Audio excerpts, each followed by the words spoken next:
ဟုတ်ကဲ့အားလုံးမင်္ဂလာပါအခုကျွန်တော်ရှင်းပြမယ့်ဗီဒီယိုကတော့ဒီ 2D အထိုင် scanner လေးပဲဖြစ်ပါတယ်ဒီ 2D အထိုင် scanner လေးက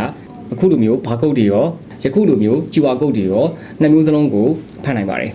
ယခုလိုမျိုး barcode ကို QR code ကိုနှစ်ခုစလုံးကိုပုံမှန်တိုင်းမဖတ်ခဲ့ဘူးဆိုလို့ရှိရင်ကျွန်တော် factory data reset လုပ်ပြီးတော့နီလန်းလေးကိုရှင်းပြပေးပါမယ်ဒီလို barcode ကကျွန်တော်တို့ဘူးထဲမှာပါတဲ့အခုလိုမျိုး user manual စာရွက်လေးကိုကျွန်တော်တို့အရင်ဆုံးဖွင့်ပေးရပါမယ်။အဲ့ဒီထဲမှာကျွန်တော်တို့ပထမဆုံး first page စာမျက်နှာမှာကျွန်တော်တို့ဒီမှာ factory default ဆိုတဲ့ barcode လေးပါပါတယ်။အဲ့ဒီ factory default ဆိုတဲ့ barcode လေးကိုဖတ်ပေးရပါမယ်။အဲ့လိုသူ့ကိုဖတ်တဲ့အချိန်မှာကျွန်တော်တို့ဘာလုပ်ရမလဲဆိုရင်မလိုအပ်တဲ့ barcode တွေကိုမထိမိစေဖို့အတွက်ကျွန်တော်တို့တစ်ခုခုလေးနဲ့အုပ်ပေးထားပါ။ဒီခုလိုမျိုးမလိုအပ်တဲ့ဘိုင်းလေးအုပ်လိုက်ပါမယ်။အုပ်ပြီးတဲ့အချိန်မှာကျွန်တော်သူ့ကို scan ဖတ်ပြပါမယ်နော်။တို့ကလည်းအုပ်ကိုထိနေ။ဒါဆိုရင်ပထမတစ်ဆင့်အနေနဲ့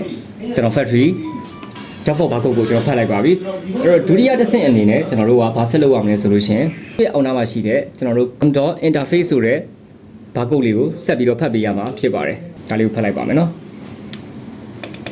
ဒါဒုတိယအနေနဲ့ဖတ်လိုက်တဲ့ barcode လေးဖြစ်ပါတယ်ကျွန်တော်တတိယအနေနဲ့ကျွန်တော်တို့ဒီ manual စာရွက်လေးရဲ့ဒီကြောဘက်မှာရှိတဲ့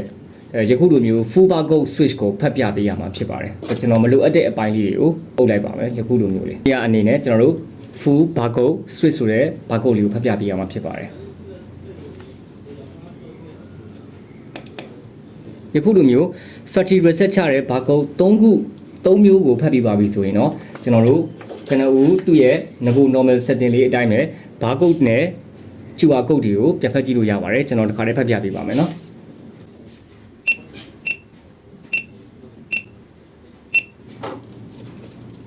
ကျွန်တော် QR code လေး